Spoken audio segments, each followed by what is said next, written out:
ये छोटा सा सेपलिंग कटिंग से हुआ था, उसको हमने लगा दिया था रोक के दोस्तों, और ये बढ़िया से स्टार्ट हो चुका है। कुछ अनवांटेड सी ब्रांच ग्रो हो जाती है जिसको हमें टाइम टाइम पे हटाते रहना होता है।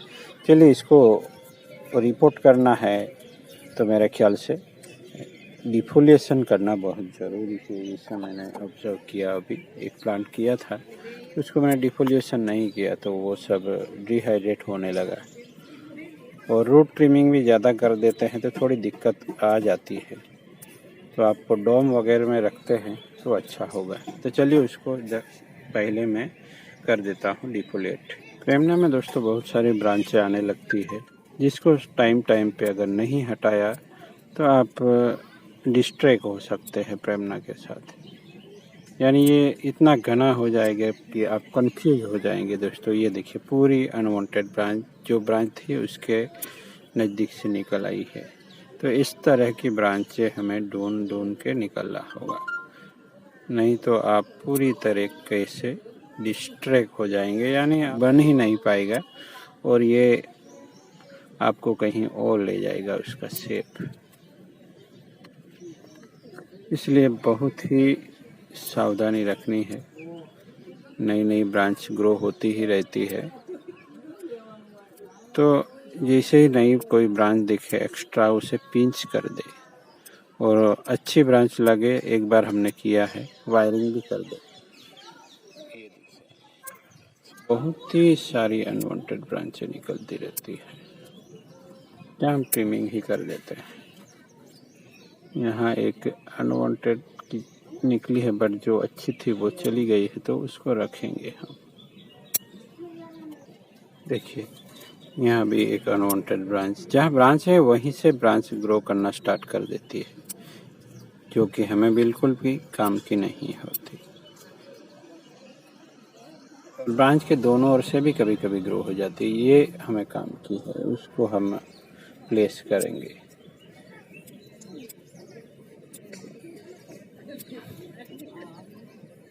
जैसे ही आप इस प्लांट को सेलो पॉट में डालेंगे, ये छोटे पत्ते निकालना शुरू कर देता है।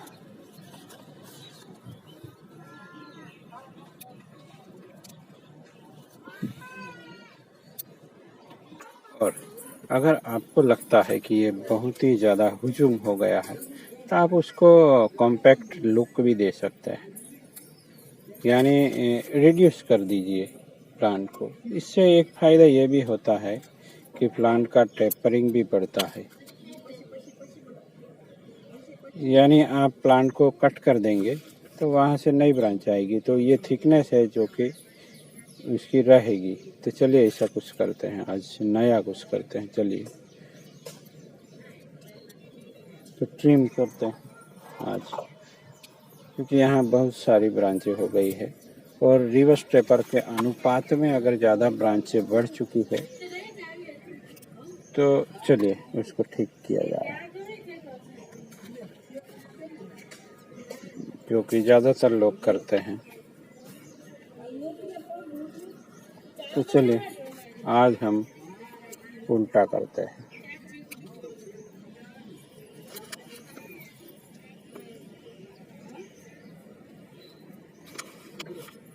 तो चलिए आज उल्टा काम करते हैं, रिड्यूस किया जाए प्लांट को, इतने रिड्यूस।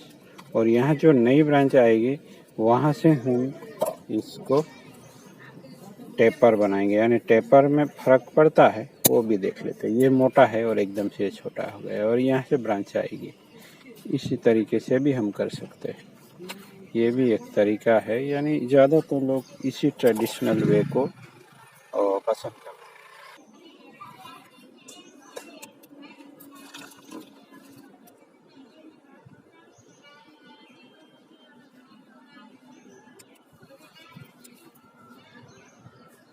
तो आज हम कर रहे हैं दोस्तों थोड़ा हटके काम, जो हम ज़्यादातर नहीं करते, आज करके दिखा रहे हैं। तो थोड़ा कॉम्पैक्ट बना रहे हैं प्लांट को, क्योंकि इतनी लंबी ब्रांच हो जाती है और यहाँ इतनी थिकनेस नहीं बची है तो प्रोपोर्शन ठीक नहीं बैठता। अगर प्रोपोर्शन रहता तो हम रख सकते थे ब्रांच, लंबी वाली ब्रांच। क्योंकि इसमें ग्रोथ भी इतना होता है कि कंट्रोल से बाहर होता है।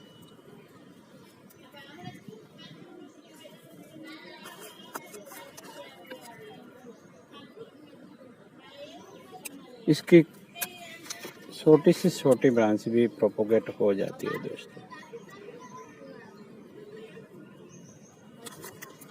उसको भी और ज़्यादा रिड्यूस करता है।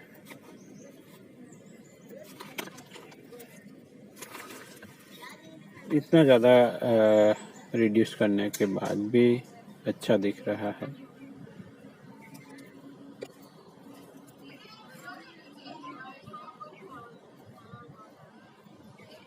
यहाँ भी कर देते हैं।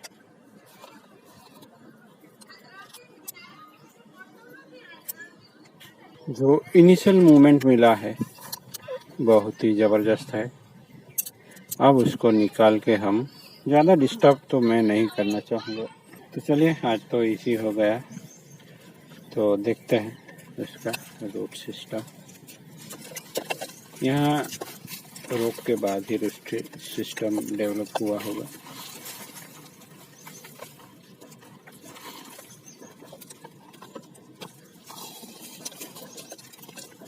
तो ये है रूट ओवर रॉक, और रॉक बहुत ही स्पेशल है दोस्तों।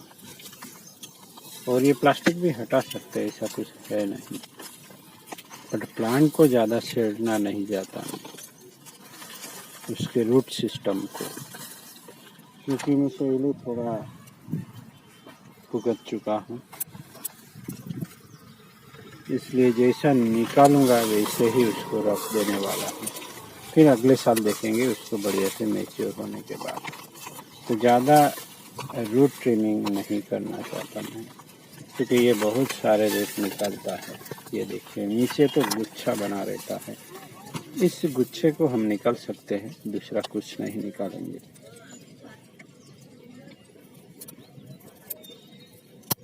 इतना ही करना चाहता हूँ मैं इसके साथ। फिर उसको एक पॉट में दे देता हूँ। ये रॉक के साथ लगा है और उसको मैं ज़्यादा नहीं छेड़ना चाहता और उसको ऐसे ही रख देना चाहता हूँ, क्योंकि मैंने एक प्रेमना को ज़्यादा छेड़ा तो थोड़ा शौक लगा उसको, तो और थोड़ा हेल्दी होने देना चाहता हूँ मैं। हाँ, प्लास्टिक भी निकाल सकते हैं कुछ, और थोड़ी रूट को ना डिस्टर्ब करते हुए मैं और सोइल निकाल रहा हूँ।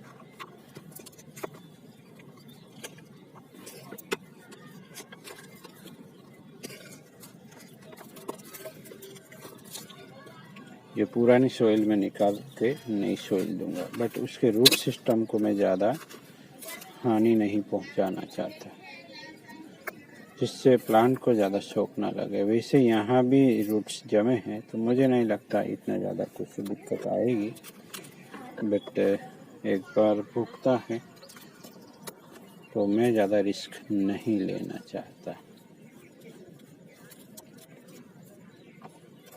तो चलिए सॉइल मिक्स दे देते हैं। देखिए ये रूट सिस्टम रॉक के साथ बहुत ही बढ़िया सा है, बट अगर अभी कुछ निकालेंगे तो थोड़ा नुकसान ना हो, इसलिए मैं अभी पूरा नहीं निकाल रहा। आपको दिखा देता, नीचे पहुंच चुका है, बट अभी गर्मी ज़्यादा है तो थोड़ा रहने दीजिए, उसको थोड़ा स्टेबल होने देते हैं। बाद में देखते हैं उसको बढ़िया से कैनोपी थोड़ी डेवलप हो जाए, बाद में उसकी रूट की जो रूट है वो दिखाऊंगा मैं। पूरा एक्सपोज रूट बनेगा ये, उसको लपेट रहा हूँ।